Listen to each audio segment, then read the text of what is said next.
Hi hello ನಮಸ್ಕಾರ ಕರ್ನಾಟಕ. ಯಾರಿಗೆಲ್ಲ ಅಡಿಕೆ ತೋಟ ಅಂದರೆ ತುಂಬ ಇಷ್ಟನೋ, ಸೊ ಇವತ್ತಿನ ಪ್ರಾಪರ್ಟಿ ಅವ್ರಿಗೋಸ್ಕರ ತೋರಿಸ್ತಾ ಇದ್ದೀನಿ. ಈ ಪ್ರಾಪರ್ಟಿ ಬಂದು ಚನ್ನಪಟ್ಟಣದ ಹತ್ರ ಲೊಕೇಟ್ ಆಗಿದೆ. ಬೆಂಗಳೂರಿಂದ 60 ಕಿಲೋಮೀಟರ್ ಆಗುತ್ತೆ, ಚನ್ನಪಟ್ಟಣದಿಂದ 12 ಕಿಲೋಮೀಟರ್ ಆಗುತ್ತೆ. ಇದು ಜನರಲ್ ಪ್ರಾಪರ್ಟಿ. 2 RTC ಬರುತ್ತೆ. ಕಾಂಕ್ರೀಟ್ ರೋಡಿಗೆ ಅಟ್ಯಾಚ್ ಆಗಿದೆ. ರೋಡ್ ಬಂದು 15 ಅಡಿ ಇದೆ. ಪ್ರಾಪರ್ಟಿ ಸುತ್ತಲೂ ಸೋಲಾರ್ ಎಲೆಕ್ಟ್ರಿಕ್ ಫೆನ್ಸಿಂಗ್ ಆಗಿದೆ. ಪ್ರಾಪರ್ಟಿ ಬಂದು ಈಸ್ಟ್ ಡೈರೆಕ್ಷನ್ಗೆ ಬರುತ್ತೆ.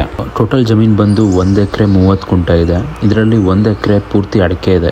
ಸುಮಾರು 1000 ಅಡಿಕೆ ಗಿಡಗಳು ಬರುತ್ತೆ. ಇನ್ನು 30 ಗುಂಟೆಯಲ್ಲಿ ತೆಂಗಿನ ಮರಗಳಿದ್ದಾವೆ. ನೀರಿನ ವ್ಯವಸ್ಥೆ ಬಗ್ಗೆ ಹೇಳೋದಾದರೆ 10 HP ರನ್ನಿಂಗ್ ಬೋರ್ವೆಲ್ ಇದೆ. ಜಮೀನು ಸುತ್ತ PVC ಪೈಪ್ ಕನೆಕ್ಷನ್ಸ್ ಕೊಡಿಸಿದ್ದಾರೆ. ಈ ಪ್ರಾಪರ್ಟಿ ಬಂದು ಫ್ಲ್ಯಾಟ್ ಸರ್ಫೇಸ್, ನ್ಯಾರೋ ಲ್ಯಾಂಡ್, ಒಂದೇ ಸ್ಟ್ರೆಚಲ್ಲಿ ಬರುತ್ತೆ. ಮೇಲಿಂದ ನೋಡೋದಾದರೆ ಎಲ್ ಶೇಪಲ್ಲಿ ನಿಮಗೆ ಪ್ರಾಪರ್ಟಿ ಬೌಂಡ್ರಿ ಕವರ್ ಆಗುತ್ತೆ. ಈ ಜಾಗ ಬಂದು ನಿಮಗೆ ಊರು ಪಕ್ಕದಲ್ಲೇ ಬರುತ್ತೆ. ಒಂದು 50 ಮೀಟ್ರ್ ನಡ್ಕೊಂಡು ಹೋದರೆ ನಿಮ್ಗೆ ಊರು ಸಿಗುತ್ತೆ. ರೋಡ್ ಫೆಸಿಲಿಟಿ ತುಂಬ ಚೆನ್ನಾಗಿದೆ. ಇದರಲ್ಲಿರೋ ಅಡಿಕೆ ಮರಗಳಿಗೆ 2 ರಿಂದ 3 ವರ್ಷ ಆಗಿದೆ. ಈ ಜಮೀನಲ್ಲಿ ನಿಮಗೆ 1000 ಅಡಿಕೆ ಗಿಡಗಳು ಹಾಗೂ 50 ರಿಂದ 60 ತೆಂಗಿನ ಮರಗಳು ಸಿಗುತ್ತೆ.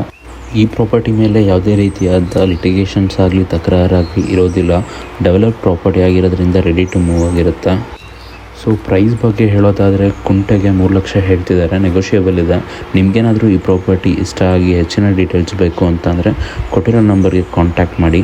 ಇದೇ ರೀತಿ ಪ್ರಾಪರ್ಟೀಸ್ ಬಗ್ಗೆ ಮಾಹಿತಿ ಬೇಕು ಅಂತ ಅಂದರೆ ನನ್ನ ಪೇಜ್ನ ಫಾಲೋ ಮಾಡಿ, ಸಬ್ಸ್ಕ್ರೈಬ್ ಮಾಡಿ. Thank you so much.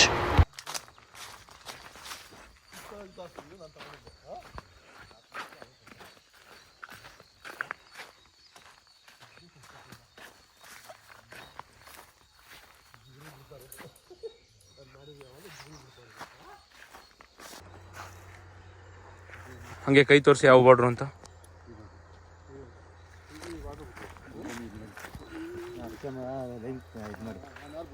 ನೀನು ಅದಕ್ಕೆ 1 ಎಕರೆ 30 ಗುಂಟೆ